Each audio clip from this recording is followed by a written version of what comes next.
Oke, assalamualaikum warahmatullahi wabarakatuh. Berjumpa lagi dengan saya Bahri di sini. Di sini saya mau menjelaskan lagi tentang roadmap untuk belajar Flutter. Sebelumnya saya pernah bikin, cuman saya rasa itu terlalu luas dan terlalu panjang, dan di per babnya ini mungkin agak kurang jelas. Jadi di sini saya menyusun ulang dengan dengan bab yang lebih lebih jelas lah seperti itu. Dan coba saya jelaskan ulang apa aja roadmap yang perlu kita pelajari gitu. Nah, kenapa kita butuh roadmap ya? Karena supaya kita belajarnya itu efektif dan efisien gitu. Jadi kita tahu step by stepnya, supaya kita bisa membuat apps sampai bisa rilis itu stepnya bagaimana sih gitu. Apakah kita ke YouTube habis itu nonton tutorial terus habis itu kita coba bikin gitu. Nah, itu kan salah satu cara gitu. Tapi kadang ada yang lompat-lompat gitu. Karena kalau kita langsung ke YouTube itu biasanya kita dapat ini kayak kayak nomor 7 nih, slicing gitu kan. Slicing UI, atau mungkin di YouTube langsung ke nomor 10 nih gitu. Kayak bagaimana connect ke API gitu. Terus ambil data dari internet kayak gitu. Nah, padahal untuk sampai nomor 10 ini kita butuh banyak step by stepnya gitu. Kita bisa analogikan 1, 2, 3 ini kayak kelas lah gitu. Kalau kita mau masuk ke bab 10 atau kelas 10 ya kita harus ngelewatin nih kelas 1, 2, 3, 4, 5, 6, 7, 8, 9 gitu. Kalau kita tiba-tiba langsung belajar ke nomor 6 atau nomor 10 dan kita merasa bingung, ya itu bisa jadi karena banyak hal yang kita lewatin gitu. Nah, makanya kita butuh roadmap di sini supaya ketika kita sampai ke suatu bab yang kita ingin pelajari itu kita sudah siap gitu ceritanya. Jadi kayak, oh saya pengen bikin aplikasi apa kayak WhatsApp clone gitu kan. Nah, karena basicnya sudah dapat semua, ketika kita sudah sampai ke slicing UI-nya untuk WhatsApp clone itu lebih enak gitu. Udah enak, udah nggak bingung lagi gitu, bisa lebih cepat gitu. Nah, oke, di sini saya mulai. Untuk yang pertama yang perlu kita perhatikan itu language-nya dulu nih, bahasanya dulu nih. Karena yang namanya Flutter itu kan dia framework kan.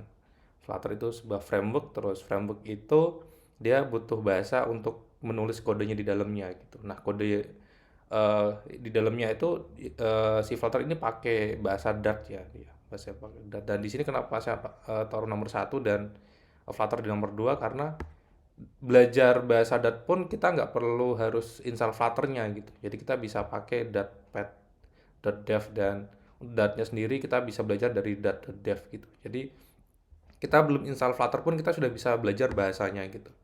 Nah, kenapa kita nggak perlu install dulu? Karena kalau kita buru-buru install Flutter itu biasanya kita langsung lompat belajar ininya apa kayak widgetnya, terus buru-buru mau slicing UI gitu. Padahal bahasanya sendiri masih kurang gitu, masih masih perlu dibanyakin untuk dipelajari gitu. Nah, itu pun di bahasa ini sebenarnya tergantung bagaimana basic kita sebelumnya gitu. Starting point kita di bahasa pemrograman itu seperti apa. Kalau sebelumnya kita sudah pernah bisa bahasa pemrograman yang lain, algoritma di bahasa pemrograman yang lain, contoh bisa JavaScript gitu, bisa Python, bisa Java gitu, atau bisa PHP, itu nanti belajar bahasa data itu lebih cepat gitu. Kenapa? Karena data basicnya itu ya hampir sama gitu, algoritmanya hampir sama. Ada yang namanya data type gitu, terus perulangan, percabangan gitu. Eh, ada collection, ada list gitu, seperti itu. Ada operation gitu dan lain-lain. Nah, cuman di sini untuk data sendiri dia eh, pakai ini apa namanya object oriented programming ya. Mungkin teman-teman ada yang kalau yang dari functional programming itu mungkin butuh belajar juga tentang object oriented gitu. Tapi kalau kita sudah pernah belajar bahasa pemrograman sebelumnya itu untuk belajar data itu udah nggak terlalu susah gitu karena secara logika itu kita sudah punya basic gitu. Bagaimana kita belajar sintak-sintaknya aja di sini gitu ceritanya. Belajar sintaknya di sini. Nah, setelah kita belajar basicnya, data type dan lain-lain itu, terus kita belajar object orientednya, itu banyak tutorialnya gitu di internet gitu. Ada e-booknya juga gitu. Kalau di grup yang saya ikutin gitu, saya sering share juga ebook khusus untuk dat-nya gitu kan, dan language sampai ke object oriented-nya, bahkan sampai ke ada desain prinsipalnya gitu, ada solidnya gitu. Seperti itu. Itu jadi pertama yang paling penting itu language-nya ya, bahasa pemrogramannya itu, yaitu Dart-nya gitu. Jadi jangan buru-buru ke Flutter gitu. Daripada nanti udah buru-buru ke Flutter, udah ngabisin waktu banyak untuk slashing UI dan lain-lain, tapi masih nggak paham-paham gitu. Kita udah spare waktu 1 bulan, 2 bulan di slashing UI, kita ketika mau bikin aplikasi mentok. Kenapa? Karena bahasa pemrograman sendiri kita masih lemah gitu. Jadi kita efektif aja 1-2 bulan kita pahamin dulu nih language-nya gitu kan, pahamin dulu tentang algoritmanya, tentang object oriented-nya. Nah, kalau sudah paham, udah kuat nih fundamentalnya nih ya kan, fundamental bahasa pemrogramannya, baru kita masuk ke Flutter. Nah, kelas 2 nih kita masuk ke Flutter nih. Contoh di kelas 1 kayak semester semester 1 kita bahas basic gitu kan. Terus semester 2 object oriented sama gurunya lulus gitu, masuk naik ke kelas 2. Dan di kelas 2 kita baru mempelajari tentang Flutter-nya gitu, framework-nya gitu. Nah, untuk mempelajari framework-nya ya pasti kita harus install dulu nih di device kita, ke laptop kita lah, laptop atau PC kita gitu. Nah, karena tanpa kita bisa install ya kita nggak bisa membuat software di atasnya gitu. Nah, untuk instalasinya sendiri bisa langsung ke dokumentasinya gitu. Di sini lengkap caranya bagaimana, sudah dikasih tahu gitu. Dan instalasi ini pun nggak mudah ya, karena banyak sekali yang ketika instalasi itu mereka kesusahan gitu sampai tanya di grup dan lain-lain seperti itu. Nah, untuk itu daripada bingung gitu ngikutin tutorial di YouTube dari YouTube A, B, C nggak nyambung-nyambung, langsung aja ke dokumentasi ini ya, dokumentasi asalnya lah gitu, ke source aslinya gitu.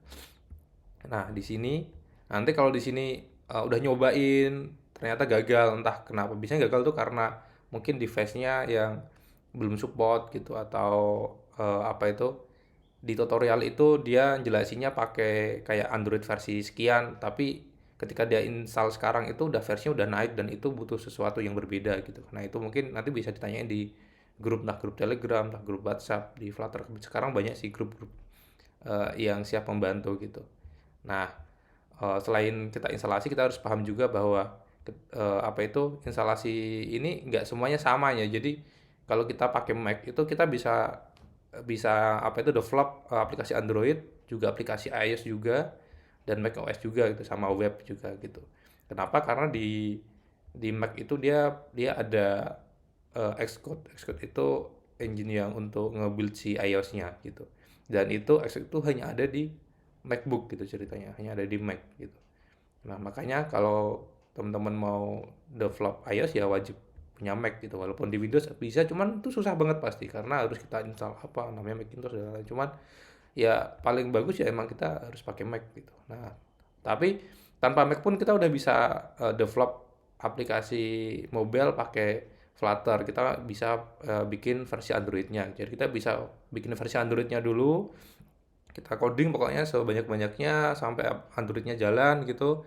Setelah Android-nya running jalan, kalau kita pengen compile ke iOS ya tinggal kita pindahin aja source code itu tadi ke ke laptopnya Mac. Habis itu kita tinggal build aja gitu. Itu nanti bisa jadi seperti itu. Walaupun nanti ada konfigurasi lain yang mungkin ada tambahan, kayak ada library lain yang butuh butuh masukin konfigurasi khusus di Mac-nya itu mungkin ada, cuman kalau untuk yang basic-basic cuman slashing UI kayaknya enggak gitu. Cuman kalau udah pakai package-package yang dia harus harus ada konfigurasi ke mana, ke OS-nya, sistem operasinya Android atau iOS, biasanya ada konfigurasi khususnya gitu. Cuman itu pun dijelasin di package-nya itu, nanti tinggal ditambahin di mana gitu. Nah, kalau kita pakai Linux pun ya kita cuma bisa bikin aplikasi Android sama aplikasi desktop Linux gitu. Kalau pakai Windows, aplikasi Android sama aplikasi desktop Windows. Dan kalau web bisa di semuanya gitu.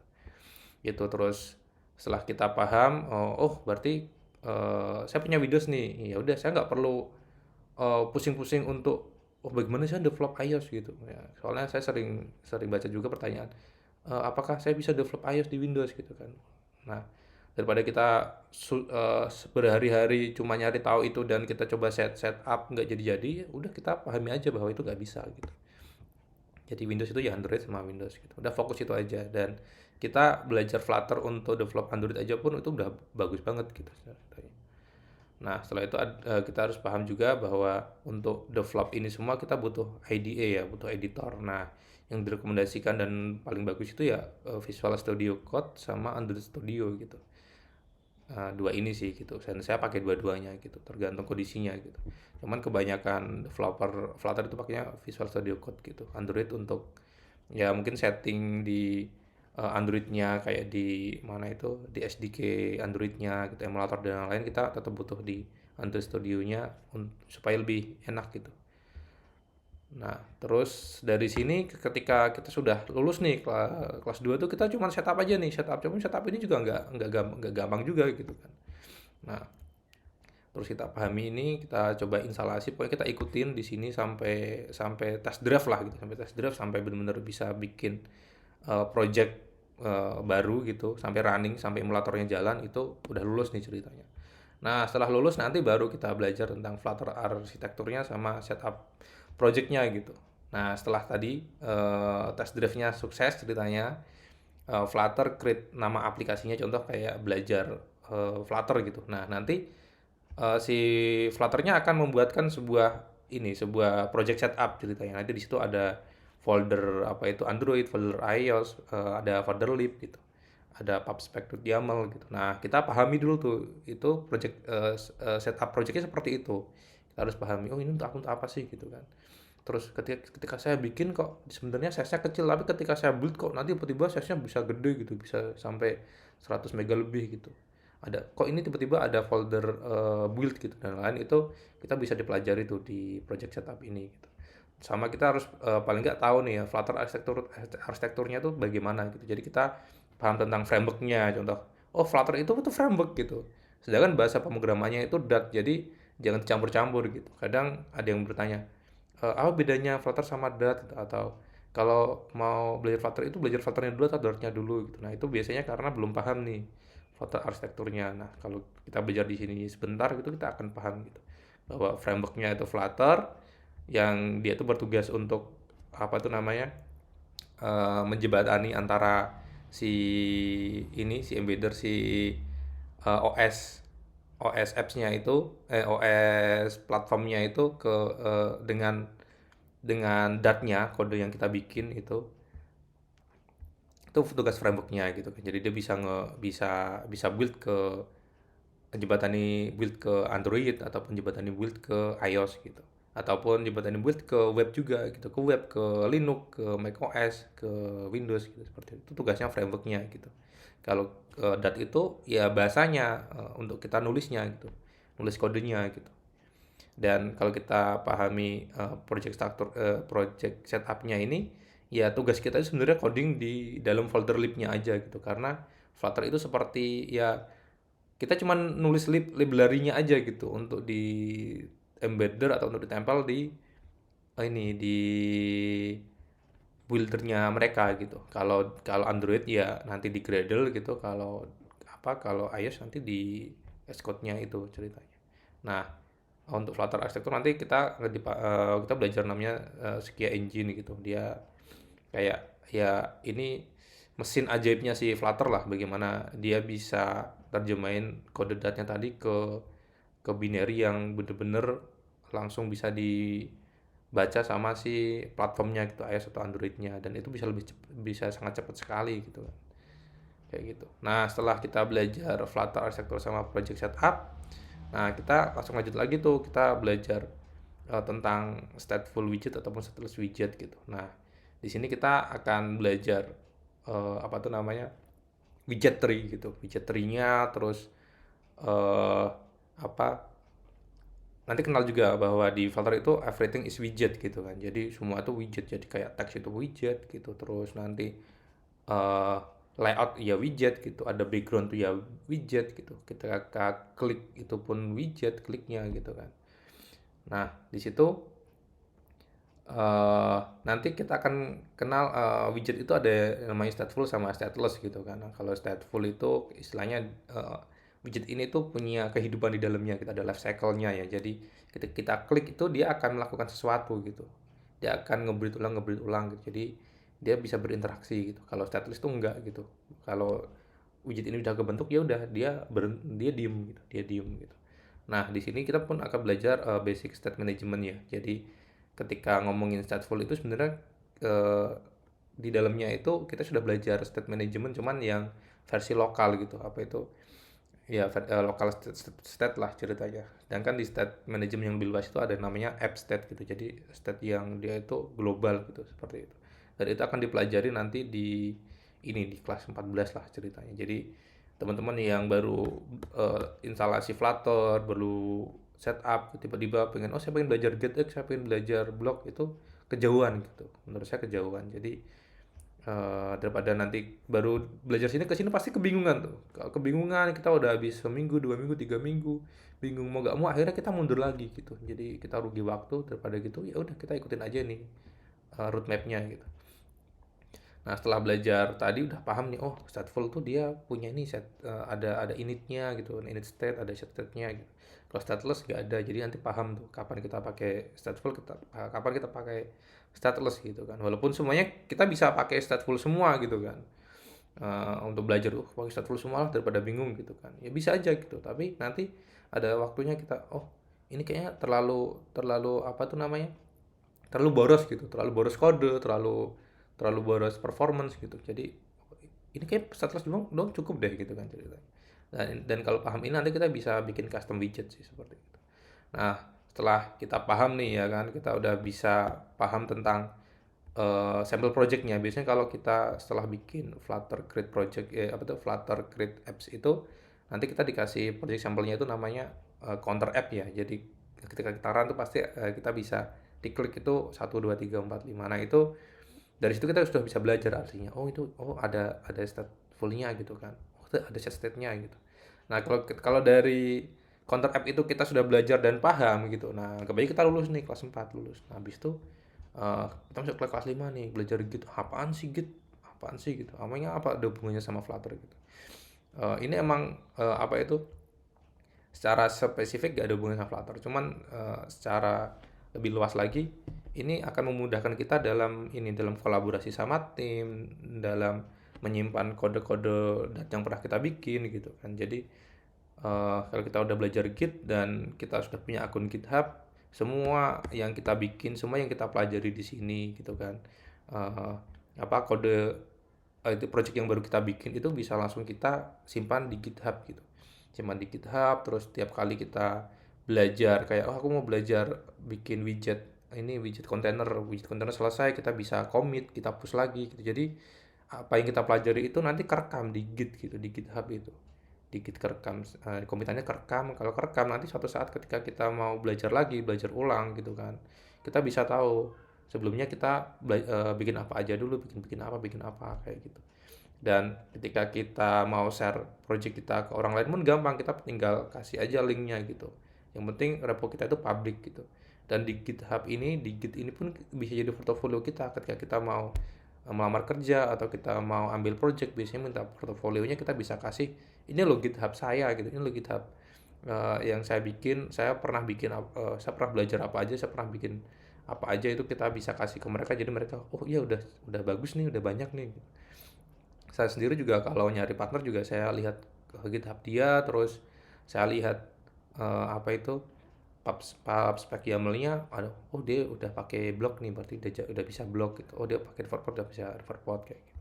Nah itu jadi kita tahu kemampuan orang itu ya dari GitHub-nya ya, kalau di ini software engineer lah ceritanya di ini dunia perkodingan gitu. Nah lalu setelah Git, oh udah bisa Git nih, saya udah bisa apa tuh namanya Git remote gitu, Git push, Git commit gitu kan, Git branch gitu. Nah udahlah, udah cukup, yang penting kode saya udah bisa naik gitu. Saya coding terus nanti bisa saya Git commit gitu, terus nanti bisa saya push. Oke, nah setelah itu sudah bisa nih, udah lumayan lancar nih. Nah udah lulus nih kelas 5, naik kelas 6. Wah kelas 6 nih ya, kelas 6.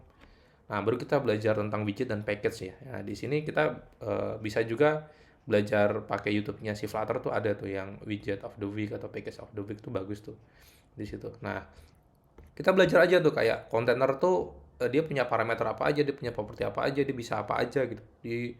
Di apa itu, di bener-bener dikupas gitu, diperas sedalam-dalamnya gitu. Oh, kontainer itu dia bisa ganti backgroundnya bisa apa itu, pakai warnanya bisa gradient contoh gitu ya. Oh, backgroundnya bisa ada shadownya ada lain-lain gitu kan. Terus di dalamnya bisa sisinya bisa ngelengkung gitu kan, circular. Terus kontainer itu dia bisa apa lagi ya? Oh, panjang lebarnya dia bisa ngikutin ini, bisa fix dan lain-lain gitu kan. Nah, jadi bener-bener kita kupas nih satu widget kita kupas. Terus row ini dia punya ini nih, punya main axis gitu kan, punya punya cross gitu. Cross axis itu apa sih gitu kan. Terus kalau dia panjang kan gimana dan lain-lain. Nah, itu kita kupas tuntas semua. Stack tumpuk-tumpukan gitu kan. Terus wah kalau saya mau interaktif gimana gitu. Responsive layout. Nah, itu kita pelajari semua tuh sama widget-widget yang sering dipakai. Contoh ada widget INTL gitu kan untuk formatting datetime gitu kan. Oh, saya pengen nampilin datetime nih di dalam apa itu, di dalam kolom gitu kan. Di dalam kolom kan biasanya ada list style gitu kan. Di dalam list style biasanya ada date-nya, tanggalnya gitu. Jadi selain biasanya kan kalau kita belajar kolom itu nanti ada list style-nya, di list style-nya nanti ada kayak avatar, circular avatarnya gitu, ada title-nya gitu. Nanti ada subtitle-nya gitu. Subtitle biasanya biasanya diisi tanggal gitu kan. Tanggalnya bisa kita format gitu. Nah, formatnya pakai apa? Pakai package gitu. Nah, kita pun bisa belajar kayak pakai package-nya untuk, oh saya pengen ini nih, apa ketika diklik nanti dia bisa bisa buka kamera gitu atau bisa buka galeri gitu. Nah, kita bisa pakai package yang namanya image picker kayak gitu. Jadi kita pelajari aja semua di sini gitu. Pelajari. Jadi nggak perlu dikonek-konekin semua, pokoknya kita pelajari widget-widgetnya di dalam satu satu kontainer atau di dalam satu stateful widget kayak gitu. Jadi yang penting kita pelajari dulu, kita kupas tuntas semua gitu kan. Nah, setelah hampir semua widget yang penting-penting ya itu banyak dibahas tuh. Maksudnya, oh yang penting itu yang mana aja sih yang sering dipakai gitu kan. Nah itu kalau kayaknya ada sekitar 20-an atau berapa gitu. Nah itu yang penting lah, yang sering dipakai lah gitu kan. Itu kalau udah lulus istilahnya minimal 20 lah, 20 widget saya udah katam gitu kan. Udah lancar. Nah baru tuh kita naik ke kelas 7. Kelas 7 baru kita bener-bener, oh saya pengen slicing UI, maksudnya saya pengen bikin login seperti kayak, oh saya sering pakai Gojek nih. Gojek home screen-nya kok rumit ya gitu, banyak. Nah saya pengen nyoba bikin di Flutter, bisa nggak sih gitu. Ya bisa aja gitu kan. Jadi nanti dari atasnya gitu kan, abarnya dia ada apanya gitu, ada searchingnya, ada ininya, nanti di tengahnya ada apa lagi gitu kan. Oh dia pakai ini nih, dia pakai row, dia pakai kolom gitu kan, atau dia pakai container gitu. Nah itu kita coba. Nah di sini contoh paling gampang itu bisa ke Figma sih. Di Figma community itu banyak sekali orang yang share project Figma mereka gitu kan. Nah kita tinggal copy. Nah setelah kita copy nanti apa, kita dapat projectnya, kita bisa lihat tuh apa tuh namanya, kayak ini kontainernya itu height-nya berapa, length-nya berapa seperti itu. Jadi kita bisa belajarnya dari Figma sih, dari Figma terus kita coba terjemahin pakai Dat ke Flutter gitu ceritanya. Tinggal cari aja ya, contoh ke Figma community cari aja login register page gitu kan, atau home page, nanti banyak yang muncul gitu. Tapi spesifik ke mobile ya, mobile nanti banyak yang muncul bagus-bagus, kita tinggal belajar slicingnya gitu. Jadi ini tuh peningkatan dari kita belajar yang per package ya, per widget ya, per package atau per widget ini. Setelah kita paham, nah kita gimana cara gabung-gabunginya ke dalam satu UI yang utuh, yang apa, tampilannya enak dilihat gitu ceritanya. Nah setelah sukses nih, contoh, oh saya udah biasa, udah ringan nih, udah lancar nih bikin login page, bikin register page, bikin home page udah lancar, udah enak. Bikin checkout page biasanya gitu kan, atau bikin review page udah lancar. Nah oke lah, kita belajar sejenak tentang desain principle sama desain pattern gitu ceritanya, supaya apa, supaya ke depan kita bikin projectnya tuh lebih enak, lebih nyaman gitu, lebih mudah lah gitu, dan lebih enak di maintenance gitu.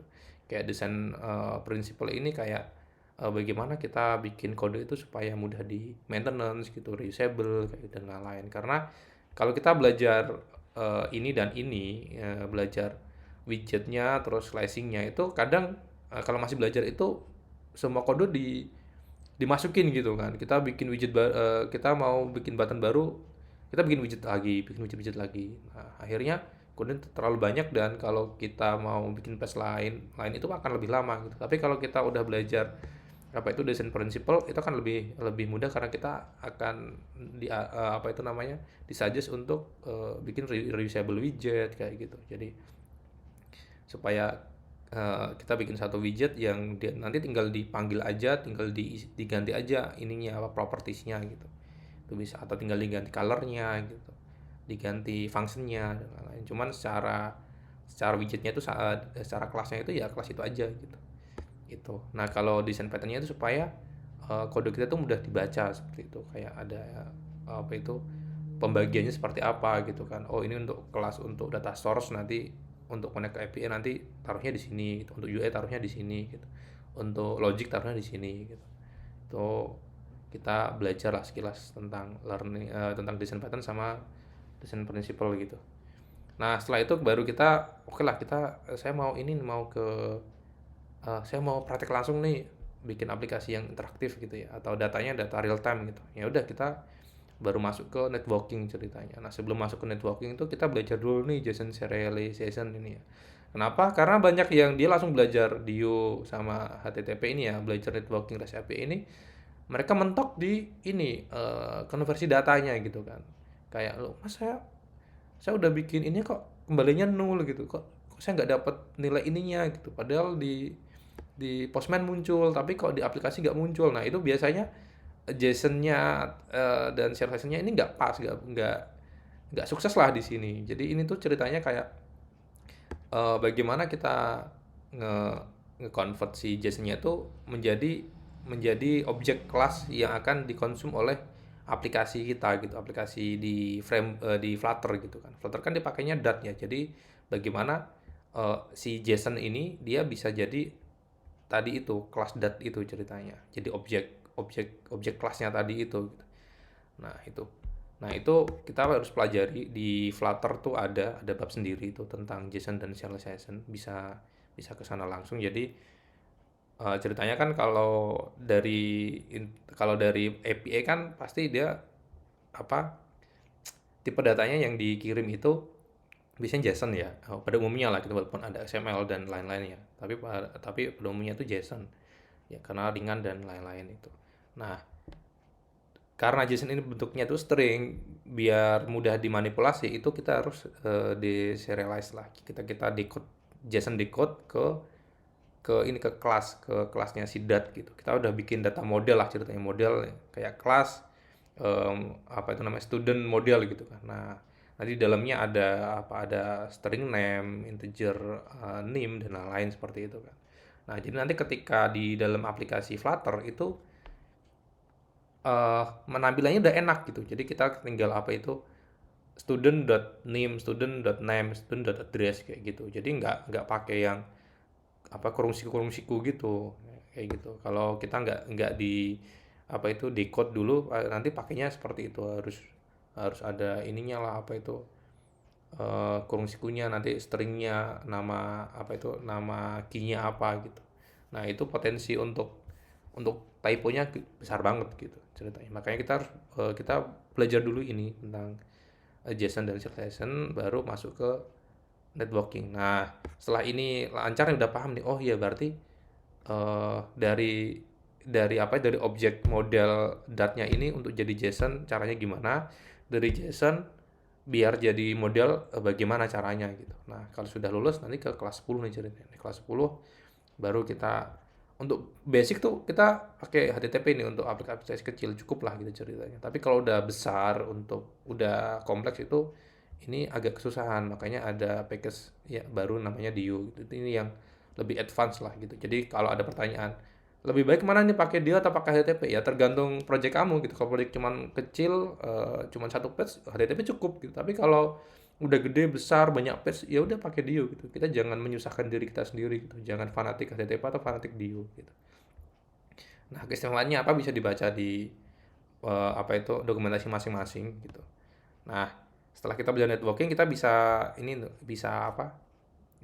bikin sampel project, kita bisa bikin news app lah, kan banyak tuh kayak API news app, APA gitu kan. Nah, itu kita bisa bisa pakai API itu untuk belajar networking lah.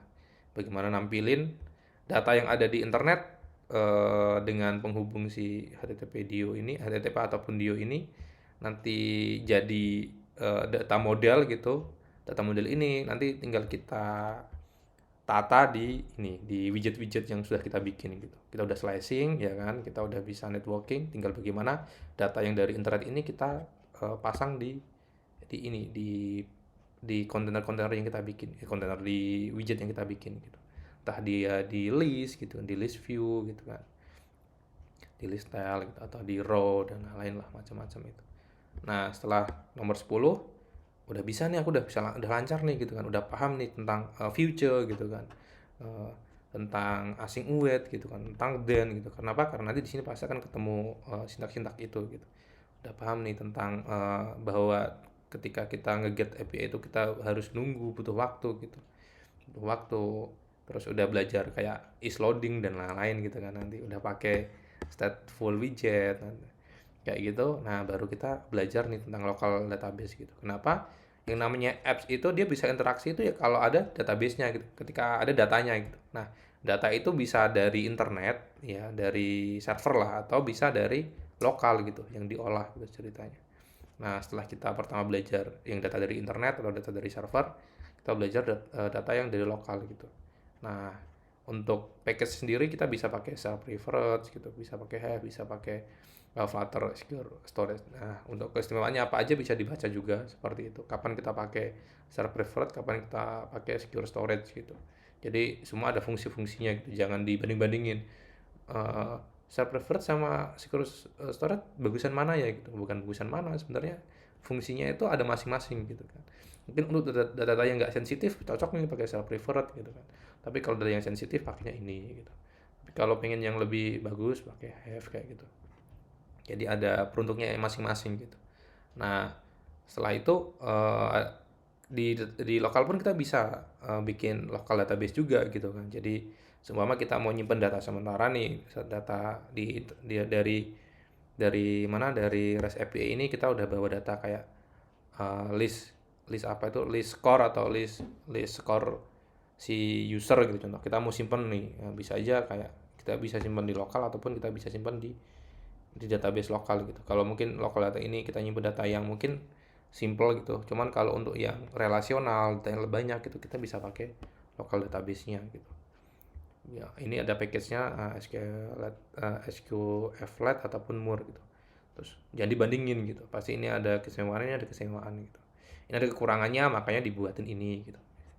Nah, setelah kita lulus nih, udah nyoba-nyoba pakai local database, udah bisa nih, udah bisa create apa itu database-nya, udah bisa ambil datanya dari local database-nya gitu kan. Nah, baru kita belajar nih Firebase nih, ini lumayan penting gitu. Kenapa? Eh, Kalau pakai REST API ini kan kita harus punya server sendiri nih. Sedangkan untuk bikin server itu kita harus bisa paham bahasa pemrograman di server gitu kan, bisa pakai Node.js, pakai Java, Spring atau PHP gitu kan, pakai Laravel atau CI gitu kan. Cuman kan rumit gitu karena kita harus belajar struktur database-nya gitu kan, belajar framework backend-nya gitu. Terus nanti kita kalau mau apa itu register login, kita harus bikin API-nya juga gitu kan.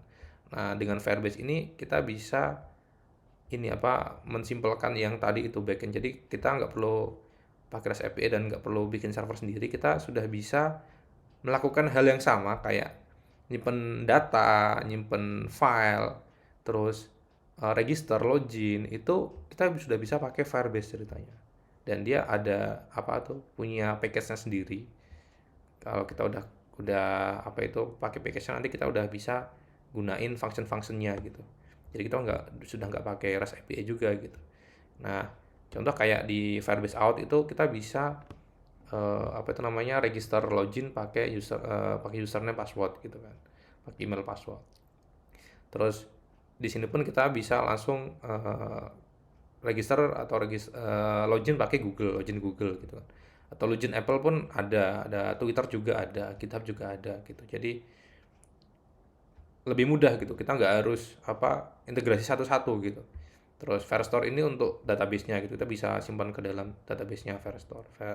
Terus storage ini untuk nyimpan file-filenya, kayak kita nyimpan gambar gitu kan. Kita upload upload upload foto profile gitu. Kita simpan di sini, nanti URL linknya kita simpan di database ini gitu. Nanti bisa kita tampilkan, kita get datanya, kita munculkan ke widget yang pernah kita bikin kayak gitu.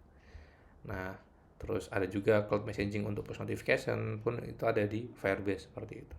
Nah, belajar ini apa yang dipelajari ya? Pertama setupnya dulu nih, bagaimana setup Firebase ke Flutter seperti itu. Kita setup, nah setelah setup nanti baru kita coba connect gitu kan. Bener nggak sih ketika kita register login tuh masuk ke Firebase gitu, kita bisa cek di Firebase-nya seperti itu.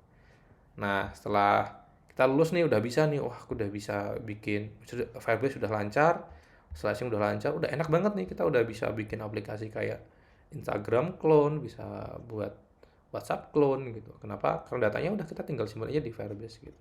Banyak YouTuber Flutter di luar itu yang ya dia modal ini dia jago di UI, dia jago di Firebase, eh, dia bisa ini local storage, udah enak tuh, udah dia bisa bikin konten berjam-jam itu kan gitu. Soalnya udah bisa bikin apps gitu ceritanya. Nah, setelah kesini baru nih kita belajar state management yang lebih kompleks ceritanya. Kenapa? Karena tanpa kita belajar ini pun sebenarnya kita udah bisa bikin apps tuh ceritanya, udah bisa bikin apps secara utuh gitu ceritanya kan. Karena dari sini, dari widget pun kita bisa langsung tembak ke Firebase lah cerita. Nah, cuman untuk mempermudah lagi, karena ini kan prosesnya nanti akan panjang kan. Mungkin kita untuk aliran datanya itu kita lewatin kontraktor ya gitu. Itu kan terlalu rumit dan itu akan menyebabkan rebuild banyak widget kan. Nah, untuk meningkatkan performance, untuk memudahkan kita untuk perpindahan state-nya, ya kita butuh state management yang lebih advance gitu ceritanya. Nah, untuk paling mudah itu yang dipelajari itu sebenarnya provider. Jadi kalau kita belajar provider itu konsep-konsep dasar state management itu udah kelihatan gitu, enak. Kayak bagaimana datanya itu bisa tiba-tiba berubah, bagaimana datanya itu dirubah dari kelas lain dan dikonsum di kelas lainnya lagi seperti itu. Nah, setelah kita belajar provider, mungkin untuk apps yang lebih kompleks lagi mungkin banyak yang pakai blok seperti itu ya. Atau Riverpod ini penerusnya provider lah, walaupun provider itu juga cukup, cuman untuk yang hal-hal yang nggak bisa di solve di provider itu udah diperbaiki di Riverpod karena kreatornya sama ini. Saya sendiri pakai provider gitu, blok juga pakai Riverpod. Terakhir saya pakai Riverpod dan blok ini di project kayak gitu. Ini ataupun Getek ini yang spesifik ke state manajernya ya. Soalnya Getek ini kan dia lebih luas ya frameworknya, jadi dia juga handle di navigatornya, dia juga handle di dependency injection-nya gitu kan, seperti itu. Nah, ini kita state management jangan buru-buru di depan, sebenarnya kita udah bisa belajar banyak di sini istilahnya tanpa state management. Tapi kalau setelah dari sini, setelah design principle ini atau setelah networking ini belajar state management pun bagus gitu. Jadi supaya API kita itu, data yang dapat dari API itu lebih enak, lebih nyambung, lebih enak ngalirnya ke widget seperti itu sebenarnya. Tugasnya state kan itu ya, state management ya, manajemen status lah bahasanya. Bagaimana status itu di manage supaya lebih enak gitu ditampilin di widget sama lebih interaktif. Nah, setelah itu kita udah bisa nih rilis aplikasi yang kita buat gitu. Nah, rilis ini kita pun butuh belajar gitu. Jadi kalau aplikasinya ada ya kita bisa belajar rilis. Tapi kalau aplikasinya ini kita pusing, bingung, nggak jadi-jadi, ya kita nggak bisa belajar di sini. Apa yang mau kita rilis gitu kan kalau aplikasinya nggak ada gitu. Kayak gitu. Jadi kita bisa nanti setelah ini semua roadmap-nya lancar, ya pasti kita akan sampai ke sini gitu. Entah pakai akun kita sendiri, entah pakai akun orang lain. Saya sendiri belum pernah nih aku bayar akun ini ataupun akun yang Play Console ataupun App Store. Cuman saya sering upload gitu di sana karena saya bisa ini semua ya kan. Terus kantor saya juga apa itu butuh untuk rilis aplikasinya ataupun ada project yang butuh rilis aplikasinya kan otomatis akunnya saya yang megang gitu.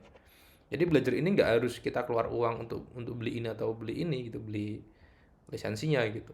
Dengan kita bisa apa namanya Flutter ini dengan kita sudah ambil projectnya, kita bikin project dengan Flutter ya kita pasti akan sampai ke sini gitu. Kita akan sampai ke sini karena tanggung jawab developer Flutter juga untuk bagaimana dia bisa ngerilisin apps yang dia bikin seperti itu.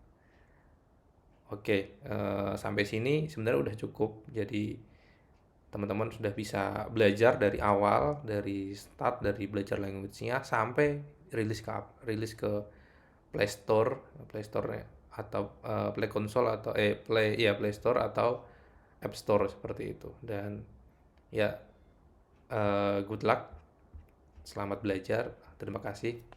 Assalamualaikum warahmatullahi wabarakatuh.